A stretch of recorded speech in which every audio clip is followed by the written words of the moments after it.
if you're a product builder, one of the new skills you have to add to your toolkit is understanding where the AI puck is going. Copilot has been out for a while now. Can you share one thing about how people are actually using it that has surprised you or maybe challenged your initial assumptions? One of my favorite use cases is WWXD, meaning what would X do? So what would Satya do? In your opinion, what is the most underrated product in the Microsoft ecosystem? I swear to God, the meeting notes and the meeting facilitation is one of the most handy things I find. It feels like if you're doing a meeting without recording and using Copilot, you're like driving without maps. Like, it feels like that. I would love to hear about the state of the AI race right now. I think for me, we as an industry need to focus less on the whole, my benchmark is bigger than yours. I'm Sammy Cohen, and this is Social Currency, a podcast that unpacks the stories that are shaping business, culture, and the intersection of the two. I think it's time for an episode all about AI, and I have the perfect person to talk to about it. My guest today is Aparna Chennapragada, Chief Product Officer at Microsoft, where she's shaping how AI actually shows up in people's workflows, not in theory, but in the products that billions of us use every day. And before Microsoft, she led consumer and visual search at Google and helped set the standard for product-led AI. So talking to Aparna about AI is like talking to LeBron about basketball. She's the pro, and so when she tells me her bold 2-year prediction for how AI will change work, I listened. I had this conversation with Aparna at Microsoft's Ignite conference, and we talked about the feedback loops that challenge product assumptions, the impact of Gen Z wanting enterprise software to feel more like consumer apps, and the lessons from bets that didn't pan out. Plus, we talk about Aparna's fascinating take on category collapse, her framework for prioritization when everything feels important, and advice for first-time managers. This is Aparna Chennapragada's Social Currency. Aparna Chennapragada, welcome to Social Currency. Thank you for having me. I first have to say, 10 on 10 for just the words of my name just rolling off your tongue. That's great. I had to practice, I'm not gonna lie, but I got it down. Sammy is much easier, Yes. just saying. Yes, that's true. Today we are here at Microsoft Ignite, very exciting, and I want to start this conversation off with something a little spicy. So if you had to make one bold claim about how AI is going to change how we work over the next 2 years, what would it be? This is part a prediction and part a statement of will as somebody building this in this area, which is I want AI to take the mundane out so that I can do the meaningful stuff. Like that should be our goal. And I think it's already happening, but that's what I see in 2 years. They get the mundane stuff so I, as a human, can do the meaningful stuff. Even the lay person who's working is really starting to lean into AI in all aspects, not even just work, but in their life too. Personally, instead of looking at recipes online now, I'm going into AI and I'm saying, hey, I have these ingredients in my fridge. Can you help me come up with a few recipes? Yeah, and actually that's a good example of where I feel like a lot of us, even in the industry, kind of think about the highfalutin, like what if AI did everything? And, when I talk to my friends who are thankfully not deeply into this, like bowls of making this stuff, and they just want to live their life. And, my good friend, she's a mom of 3 kids. She has like soccer duty. She has what to make for dinner. She has summer camps. These are all the things that I want AI to work. That's why I also feel like more women and more moms working in AI will naturally lead us to those use cases. You are Chief Product Officer at Microsoft, and you've been there for a little over 2 years, but you have such vast experience throughout the entire tech industry. And one of your core responsibilities now is to set AI product strategy for productivity. So when you came into Microsoft, what was your initial game plan and how has that changed? So first of all, I think that in any industry, in any technology shift, so I've been through shaping the internet shift and the cloud and mobile, and then AI before it was cool, and now of course like the second act of AI with this LLMs and generative AI. And folks ask me, hey, like, is it the same? Like, what's different? And I have to say it is very different. So when I came in, what I realized is all of our mindset was, oh, how can you make incremental moves? Oh, let's help you summarize an email, or let's help you make sense of this document. They're all good, but what we realized in some sense was we're taking the flying car to the grocery store. Like the AI is much more powerful and useful than the initial set of use cases we thought of, which I think was a fascinating thing for me to learn, because typically it's the other way around. You're like, oh, wouldn't it be great if it did that? And it doesn't do that for a while. And it's the reverse that is happening right now. So for example, like instead of just taking the notes in a meeting, you can actually structure your thoughts and actually ask you, well, you haven't discussed this other topic. It's 30 minutes. Do you want to go there? Or you're not really actually deciding anything in this meeting. Can you be more productive? Like that's a very different thing to tackle. When you had that learning, or you realized, okay, this is really game changing and a step change in how people are going to be able to work and interact with technology. Did that initially change your product roadmap when you came into Microsoft, or has that been something that you've developed over time? I think it's more over time, and it's been collective. One of the great things about Microsoft is that while the different people have different roles, I think we're collectively like all in, and it's a very leaned in posture on, hey, how can we help our customers not just save time? That's the kind of the base layer of the Maslow's hierarchy, right? How do we give them superpowers, right? Saving time is the table stakes. Not to knock that. I mean, in fact, many of our Copilot customers, they have an average of easily an hour a day that gets saved by Copilot. So gladly take that. But then, yes, right? And then how do you actually like build new superpowers? So I want to give you one example, which I think was my kind of aha moment earlier this year, when the models and the AI got really capable, not just in answering questions, so not just in a chat bot kind of way, but actually reason, right? Break down a task, think of things. So what we saw was that we built this agent called Researcher. And the idea was like, oh, if you're a salesperson today, at a company, and you're going to meet a prospective customer. You have your brain, you have your like meetings, documents, you have your CRM, and you can you prepare your brief and say, okay, let me go help close the deal. With this researcher agent, what we found is that it scours through the entire web for the customer's information, of course, like any model would do. But here's where it got really interesting. It then actually connects the dots with the meetings that you've had with that customer. Not just you, but you might have only landed in the company 2 years ago. What the previous salespeople and the current CEOs, all those dots that usually don't get connected, what we call work IQ, right? Like it brings work IQ to the world IQ. And then kind of says, okay, here's the best brief. And by the way, 3 years ago, like this CEO asked about A, B, and C, so make sure that you can talk about that and you help close the deal. To me, that's an example. That's where my kind of like, the brain went off, which is like, oh, we really have to figure out how you can have high expectations of the model. It's like parenting. Like someone told me, I have a 16-year-old. Someone told me, in parenting, you have to have high expectations and high support. I was like, oh, that sounds like what you should work with AI on. Copilot has been out for a while now. You obviously have so many different stories of how people are using it and what you thought people would use it for, and maybe they're using it in a slightly different way than you expected. Can you share one thing about how people are actually using it that has surprised you or maybe challenged your initial assumptions? The usual set of use cases we were prepared for, we were measuring how good we were and all that. But one set of things that I found very delightful and surprising is how people use it for understanding people in the organization. So one of the things about the Copilot is that, when you think about when you come to work, you think about like the documents you work on. And so we're like, oh, of course, we'll do the best on Excel and PowerPoint. It will help you all of these things. That's documents. The other pillar when you come to work is meetings, right? Calendar events, meetings. So we said, okay, we'll do note taking, we'll do all that. Great, check. But the third pillar that came out of our user research is people. We don't work in vacuum, and a lot of the questions that people had for AI and Copilot were around people. Oh, who's the best at this particular skill? Or what does that team do? And like, how do I work with this person?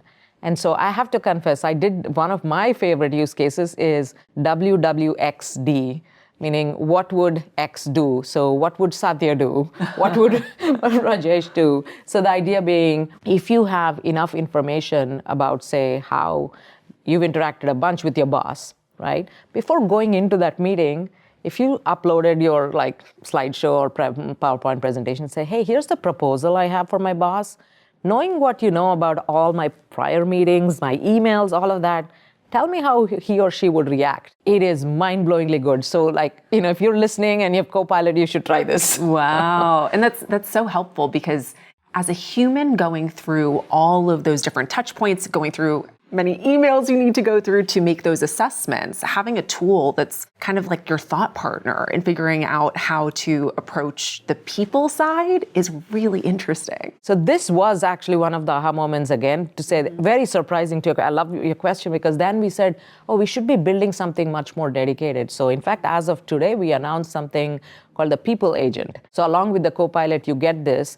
And the idea is that you get like people like you, right? Yeah. And especially, I came in new to the company, so I didn't know what I didn't know, right? And that's a very familiar situation for people. People move teams, and even if you are in a particular team, you don't quite understand how decisions get made. So if you can get a model for everybody in your team. As you said, the new people to an organization, for me, that's almost like instant tool for people to use when they're new to any kind of team or organization. It's like, all right, I'm going to get the lowdown on everyone that I'm working with, the teams that have a lot of synergies with mine, so I'm working with them. Because before that, it's like you would have to rely on word of mouth. Word of mouth, exactly. Yeah. Or kind of like wing it, and which is, I think it's such a high stakes thing. Relationships are what are the glue to modern work, right? All of these other stuff, you can figure out how to do it. Like, how do you actually navigate the menu of this app?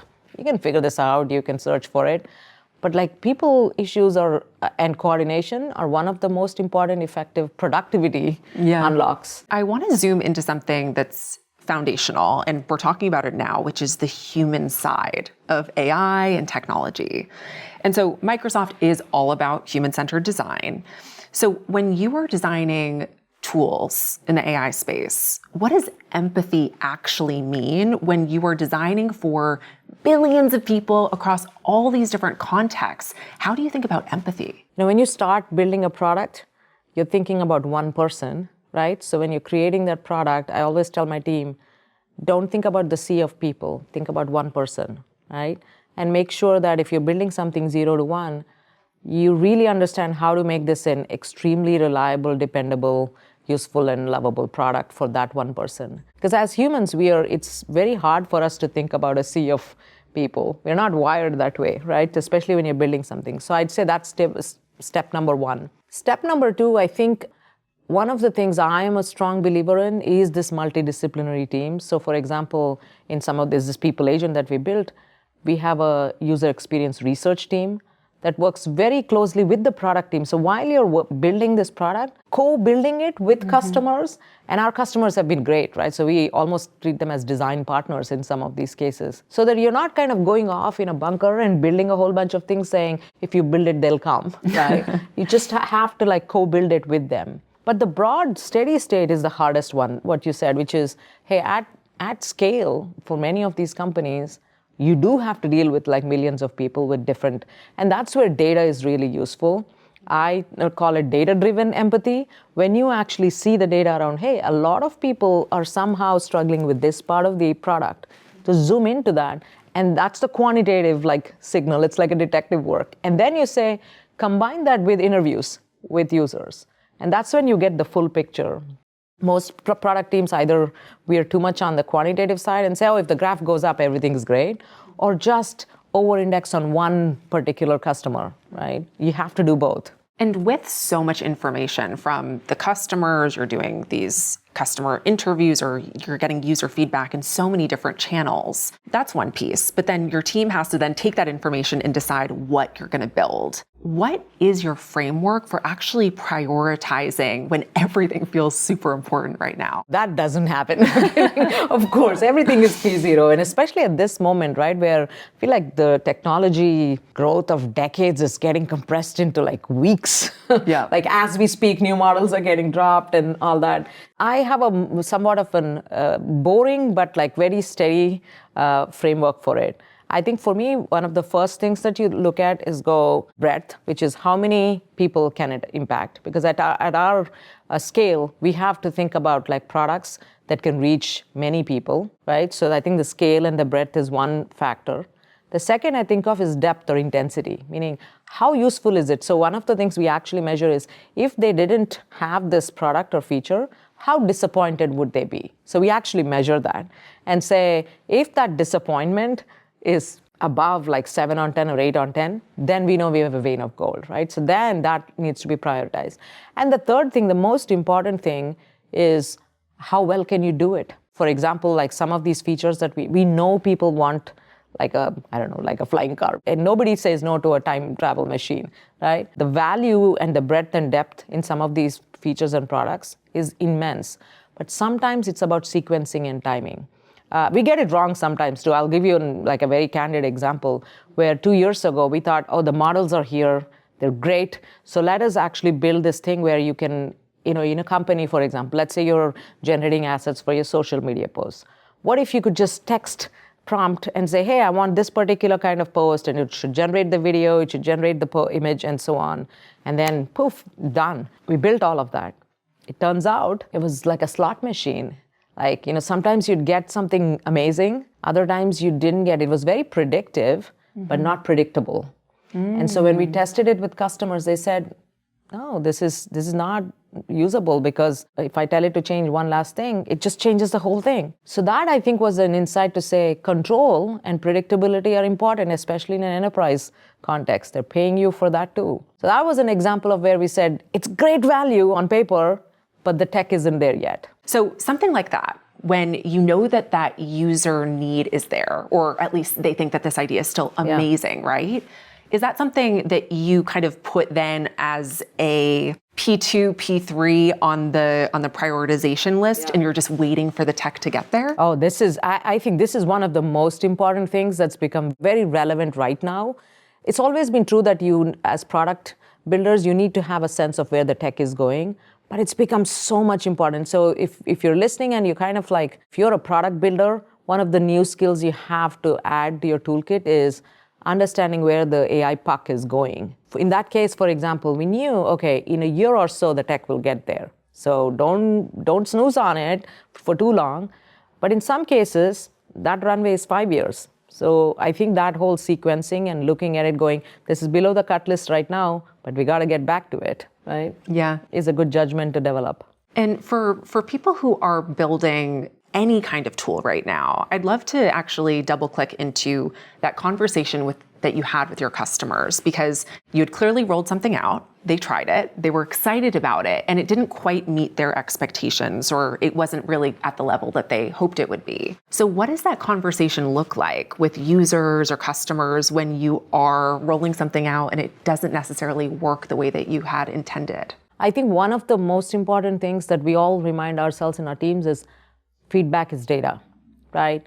Often product builders say, if you get a feedback from customer and says, oh, this is not working, they say, well, this is not working. Actually, like being intellectually curious and say, well, what part of it is not working? And what did you think would happen? And actually having customers express in their own words what they expected is such a big clue into the next version of the product. So to me, I think that's one of the most important things.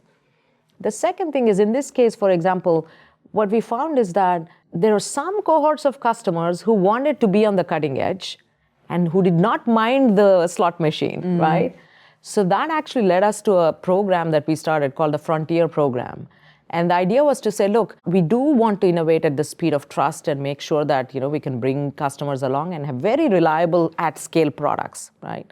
But some of the customers and some of the products are so early stage, but they have the glimmer of intelligence. And how do we actually put that in the hands of customers sooner than later? So it actually led us to a solution that worked for these customers until we get the tech right. It's almost like you have to segment your customers out for the ones that are really okay with embracing the latest thing, even though it might have a few Exactly, it's the Wild Wild West. Yeah. But I think it's the adventurous, and I think right now the models in AI are getting better so fast that you almost want the contact sport, right? A lot of our customers kudos to them. They want to be able to play with this. They want to be able to develop the intuition. Everybody is leaning in on it. At the same time, they don't want to do it at the expense of, the stability and the scale that they have to serve their businesses. I want to talk about the culture shifts that you're seeing, because you are at the bleeding edge, because AI technology is so integrated in our lives, as we were talking earlier, everything from the recipe that you're making and the soccer mom planning out her schedule to literally cutting edge work, right? I want to talk about how our youngest generations are experiencing technology today. So Gen Z expects their work apps to feel like consumer apps. We're just so used to that interconnected nature of work and personal.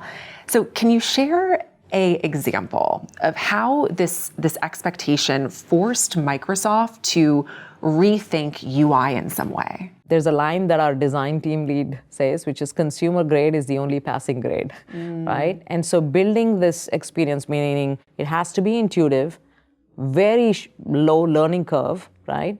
And to an extent, I think like delight is something as important as functionality. Typically, I think we don't think about it in those fundamental ways. A lot of times, if it works well, they're like, ship it. But I think like, how do people feel using it, right? And to me, it's such a positive change because it is acknowledging that a lot of us spend a good chunk of our day at work. And so, of course, we should expect more out of our work products. So concretely, a couple of examples. Even in the last few months, our design team did an entire sprint to, it sounds simple on the face of it, but we gave a big uplift to the logos, right? And made them much more pleasant and delightful. Now again, this sounds like, oh, that's one thing, and it's just like one time you see it.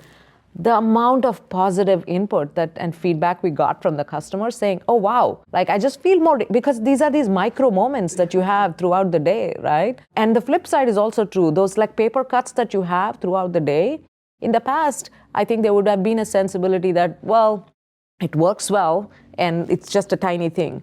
But now looking at it and going, no, actually craft means that like looking at these paper cuts and addressing them.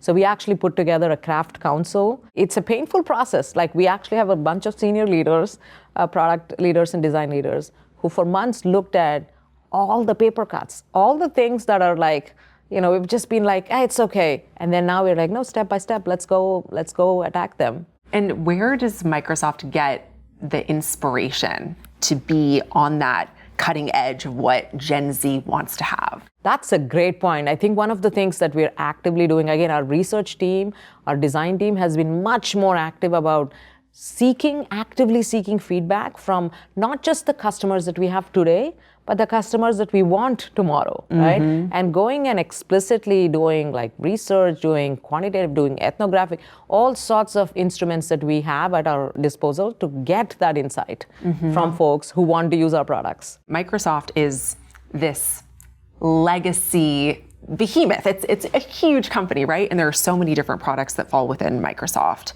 In the past, Microsoft has historically struggled with making the products feel cohesive, right? Or there was a different feel for Windows versus Office versus Teams. They all had different feels. How, in today's day and age, when we're talking a lot more about interoperability and, of course, UI, how are you approaching this differently now? There's two levels you can think about this. One is at the pixel level. And that is something just like we talked about right now. You can think about, hey, how do you feel like you went into the same house? The rooms are different, right? They have to be like a living room. What people expect out of Teams is different from what people expect out of a Windows machine and so on. Companies think about this as everything, the samification of everything. And that's absolutely a decided non-goal for us. Because when people come into a room, they expect certain things to be done in a certain way, right? But it has to feel like you're in the same house. So that means at the pixel level, you kind of have that coherence, right? The whole home has a theme and decor that matches. But the second deeper level that we're seeing, and AI is a big unlock here, is Copilot. With Copilot, we have an opportunity to say, you have this friendly companion, a teammate, that goes with you wherever you go in the house, right? And so in some sense, a lot of the interoperability is about a cognition, a deeper like intelligence and context layer. As you grow from one room to another, you don't want to like leave the bag there and then walk in, right? A lot of the products sometimes feel like 51st dates, right? Like you come in the next time, the product doesn't remember anything. So that is something that we are really pushing on and say, Copilot should know your context. So you've been, let's say, working on this document and you're kind of like banging out of the keyboard. and then you go into a meeting with your coworker about that document, of course the Copilot should be smart enough to say, oh, by the way, here's the document and here's some points that you guys should discuss based on what you've said. So that kind of seamless, that is the interoperability that I think AI can unlock, not just the pixel level. So a whole bunch of folks at the company are hard at work figuring this out. If we look at where Microsoft is 5 years from now and that interoperability that we've been talking about, Copilot being a key force in each of those, what will that feel like? Satya calls it the UI for AI, right? And I think that's the way I think about it too. UI for all the intelligence that you need across all the products, all the devices, all the services that you need at work, but also in personal life. And I think to me, that's the North Star. We have several steps to get there. And today, what we talked about at Ignite are big steps towards that. Part of it is figuring out what your work IQ is so that you're not just trying to look at the world's knowledge, but combine it with your everyday reality and your everyday work. And with so much going on in AI, what is your mentality around keeping your eye on the ball of what's going on within Microsoft and Copilot and all of the amazing innovation there? And it's a very noisy world out there. There's a lot going on in the AI world. What's your mentality around focusing on what needs to get done in your own house versus seeing, okay, this company just came out with this innovation and this one, it just had this big announcement. How do you think about all of that? This is the perennial question, and I think it's become even more of a frenzy right now. It used to be that these announcements would happen over weeks, and now it's just every hour. I have a few techniques, and my team asks about this too, so I have a few tips, and I'm not perfectly. One is, I think, Twitter diet. Be on X, not all the time, so that you're kind of not tuning into, you're not, resonating constantly with every small and big thing that's happening, because, there's so much of noise, to your point, right? At the same time, what I do is use AI so this researcher agent that our team has built, I put it to paces. I basically have it say, hey, scout around for me and look for these 5 topics that I'm very interested in. Look out for anything that happens around this space, whether it's a research paper, whether it's a new product being announced by somebody, whether it's a new model that's come out, whether it's just somebody saying, hey, this use case was great on Twitter. That's the kind of thing that makes me think AI is not just about saving time. It's about doing the things that are humanly not possible. This is about giving me superpowers. I physically could not do that. Go scour the web, go look at internal documents and do this. So I put AI to work to handle AI. How's that for a meta? For you, do you get a daily update from researcher that says, okay, this is the latest and greatest that happened in your world today? In the world and at work. That's the best part about this. That's why I think this, at first when I heard the term work IQ, I was like, oh yeah, that's cute. But I actually think that this is the center of what we are doing at Microsoft that's different from, say, any other company that just has models, is that most of us are, the world's information is one thing, but a lot of stuff that matters to us is in our daily lives at work. So I get the daily brief about the world's information, but also combine it with, oh, there was an internal meeting where Satya talked about A, B, and C. So put that together and help it make sense for me. What's the pitch or the idea behind someone who's not using it for a work context to use researcher? Effectively, you're saying, what if you had a PhD level agent in your pocket, right? Mm-hmm. For everyday life. I know of customers who've used it for summer camp research, right? And you can go deep. At best, if you're manually searching something, you have to go read through 15 different things, and you're not even connecting the dots, and they're not personalized to you. So here is a case where there's something that you want information around, but you want it presented in a way that's much more coherent and in-depth, right? That's an example. The other example, somebody actually told me that they were using when we did the user research forum. He's really into cameras, right? So old-fashioned, cameras. And so anytime there's any in-depth reviews about these cameras, he just wants to know, right? And so he'll kind of issue this in-depth report that compares all sorts of gizmos. Now, that's not my world, but more power to him. And then, of course, he goes and convinces his wife he needs to spend $2,000 for this. But that researcher cannot do for you yet. I need you to answer an age-old question. I know that my listeners are very curious about this. So we're talking about researcher and co-pilot. What is the best way to learn the very valuable skill of prompting? Because I've talked to so many people. Really, prompting holds the keys to what the output is, right? Totally. Yet, I feel like with where the world is going with AI, right? People don't learn this in school. In fact, all of this has happened over the past few years. We just learned what prompting was, right? Like a few years ago. So my question for you is someone who is probably using, one of the LLMs or AI tools on basically a daily basis, but needs to learn how to best prompt in order to get their ideal output. Where should we start? A lot of people sleep on it. I do feel like yes, the learning curve is very low. Like if you can speak to a human, you can speak to AI, like it's amazing. And yet it's like just like conversations, right? It's only what you put in is what you get out. Just think about this as, first of all, I think the mindset, which is this is a contact sport. You're not going to you can read about it, you can think about it, you can hear about it. You gotta start getting into the practice of using AI and choose your tool, but really start to get into it, because then you'll get the flavor and intuition of, oh, if I said this, I got a lot more information about it. So that's number one, right? Contact sport. I think the second thing is there's some amazing resources, even within, for Copilot, for example, we have an entire prompt gallery, right? And an entire prompt library. I highly encourage, I've actually sent that out to like so many of my friends saying, oh, great, you have Copilot, check this out, right? Because that's such a good starter so that you're not thinking about the blank prompt box is daunting. So I would say you get the starter packs, get the starter kits. The third thing, which it's the onus still is on the product builders so that people don't have to do this.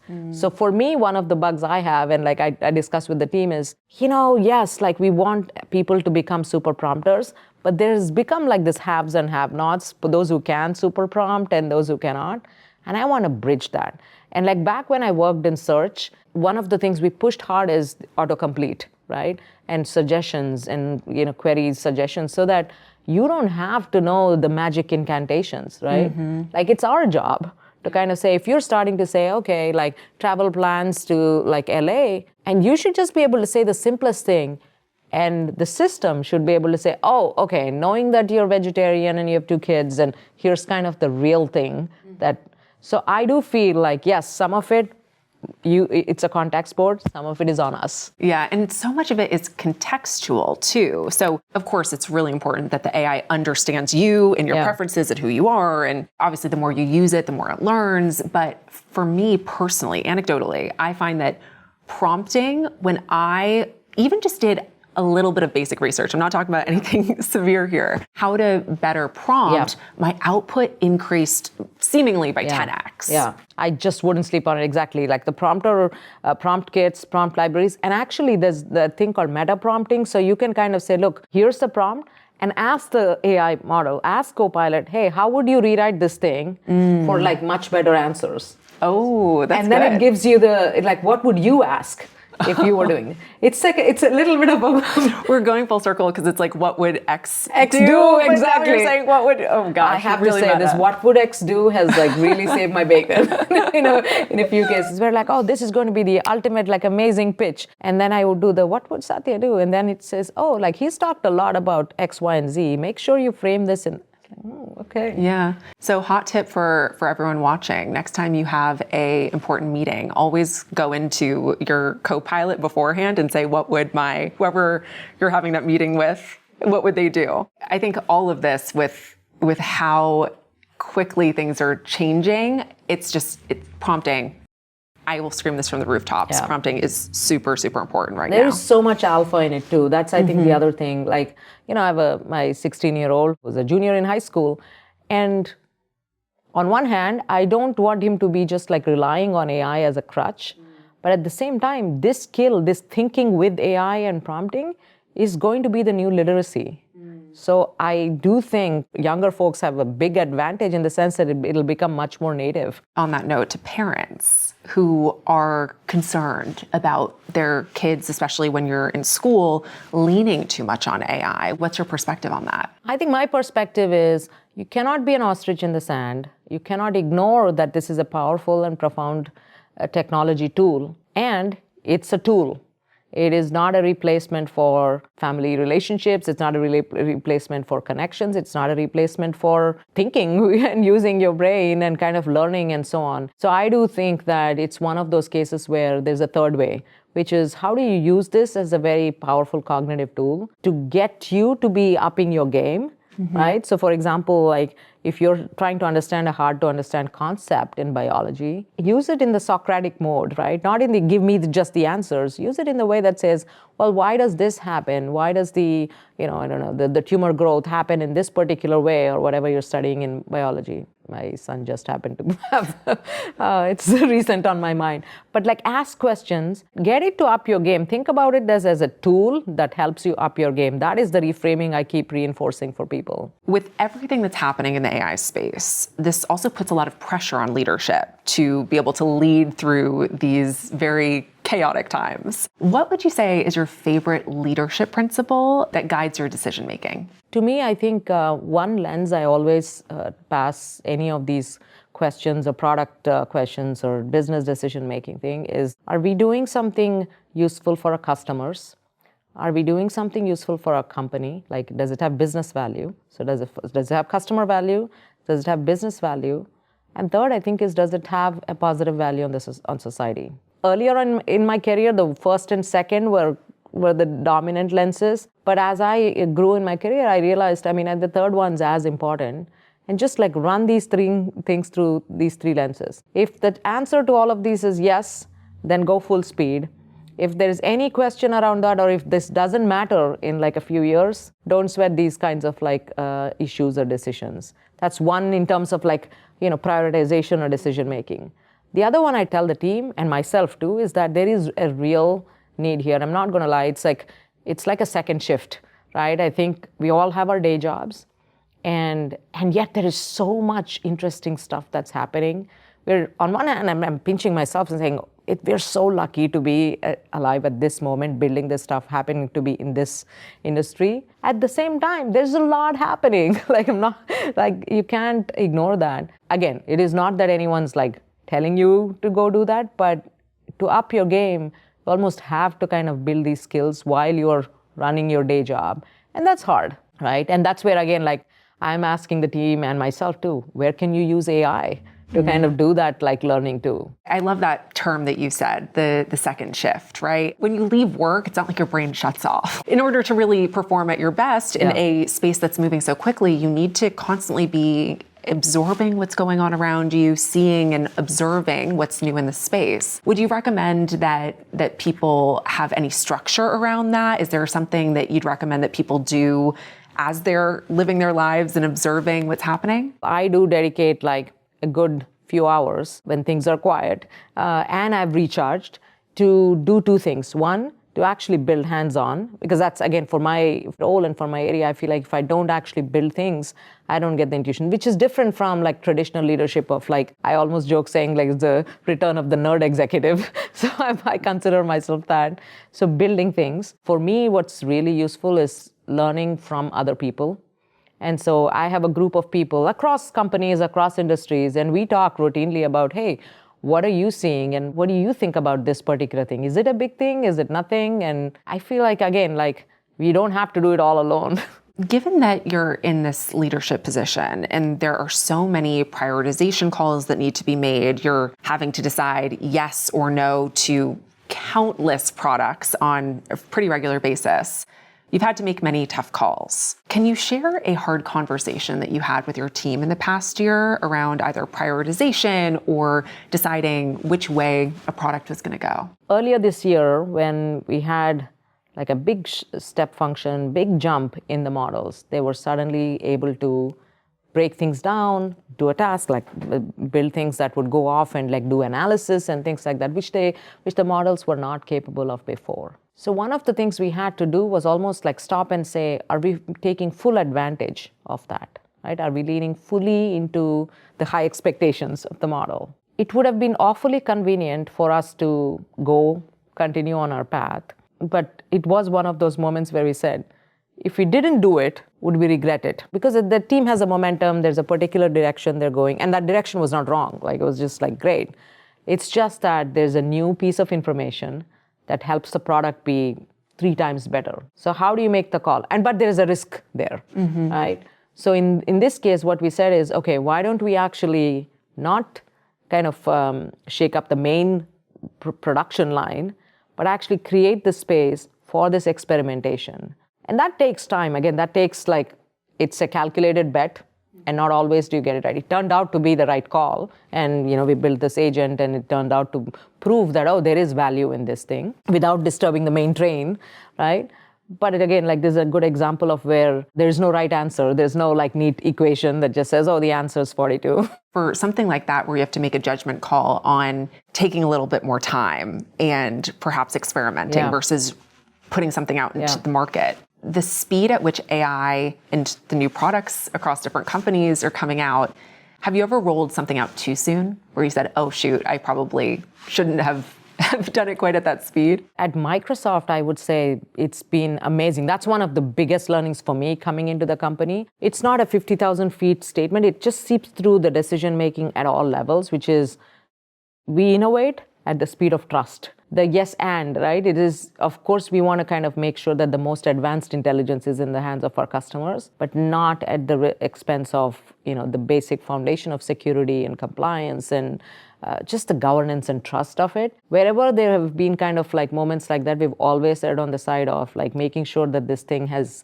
the solid foundation. And it's been a great learning experience for me coming in purely from the consumer world. For leaders at companies that are also large companies that are listening to this podcast, what would your advice be on staying very nimble and startup-like in your perspective? As you said, you're looking at things from, at first, this high-level view, but it trickles down to all levels within the company. Yeah. How do you still have that startup mentality when you're however many thousands of people work at Microsoft? I think it's also a lot of modeling. I mean, when I see the CEO basically being able to think about incredibly important, large, long-term partnerships, as well as, this particular feature here is very interesting, or that particular startup is doing something interesting. It is so inspiring to see that. And you realize you have no excuse to kind of not do the same and just keep on your toes.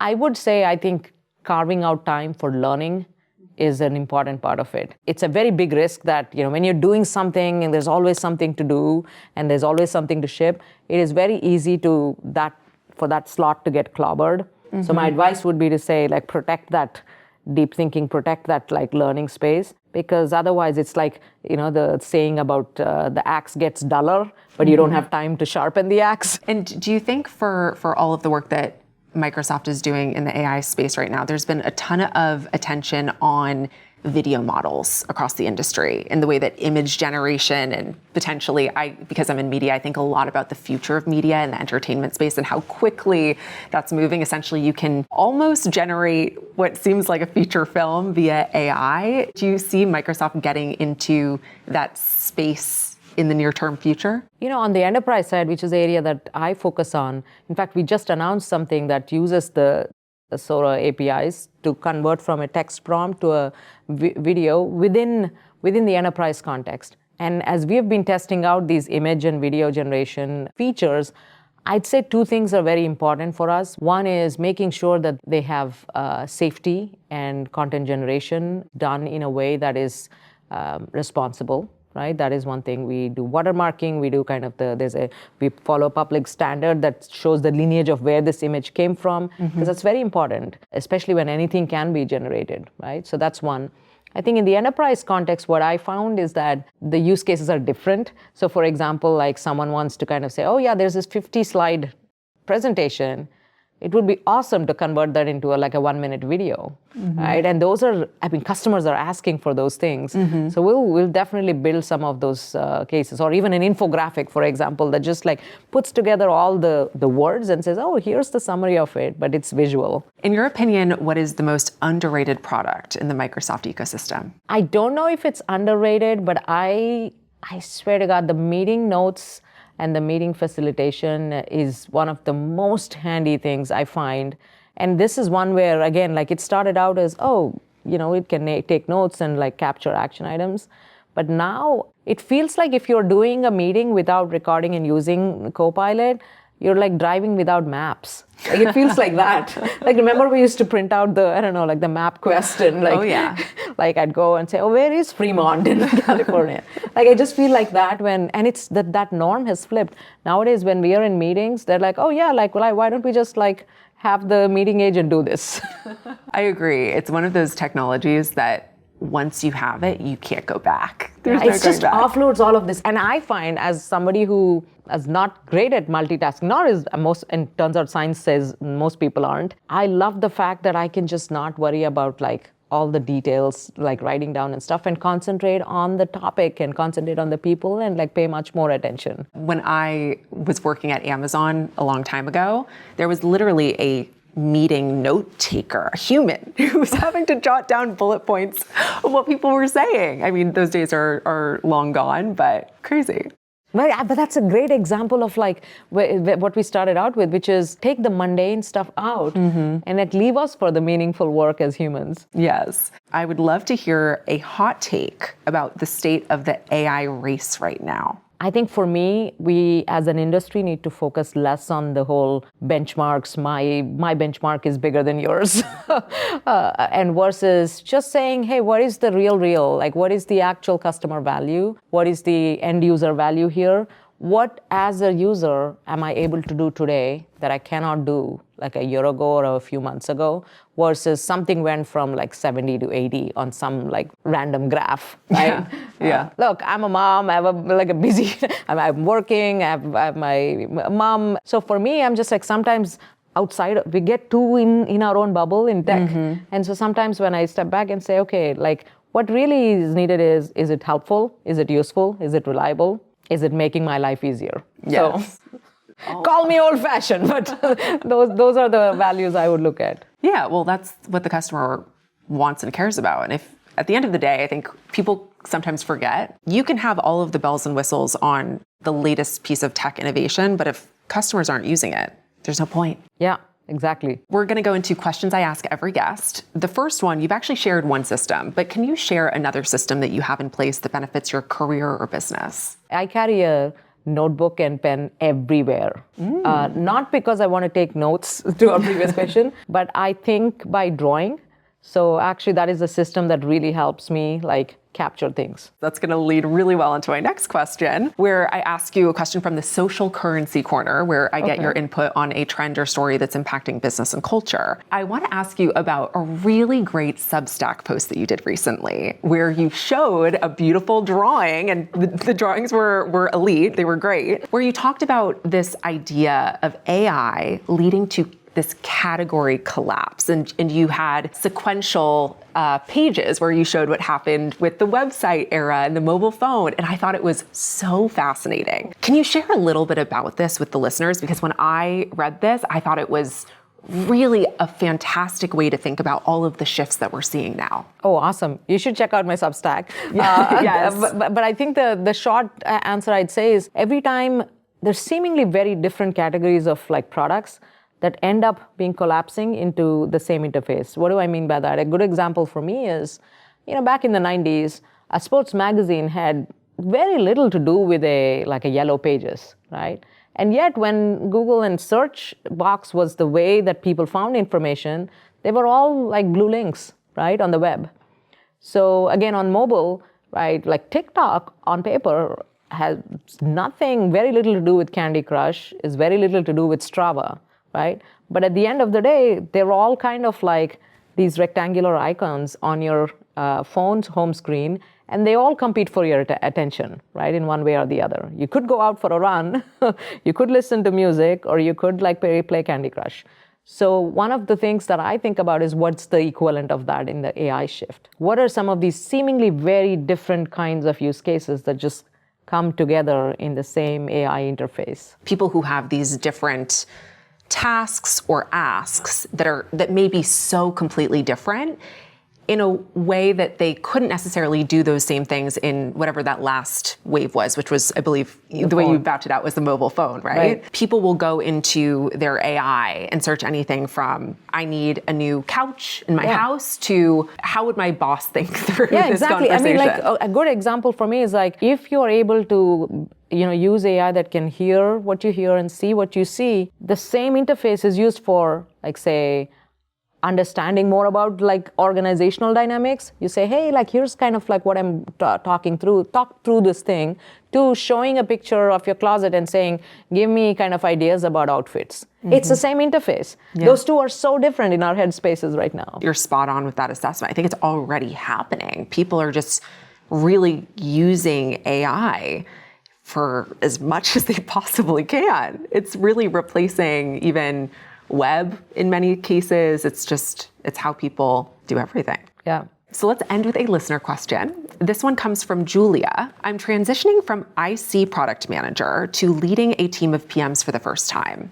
What's one thing you wish that someone had told you when you first started managing other people? Oh, what a lovely question. And not enough gets talked about this. So I have one recommendation for you, Julia. First of all, you should get this book by Andy Grove, the Intel founder and CEO, called High Output Management.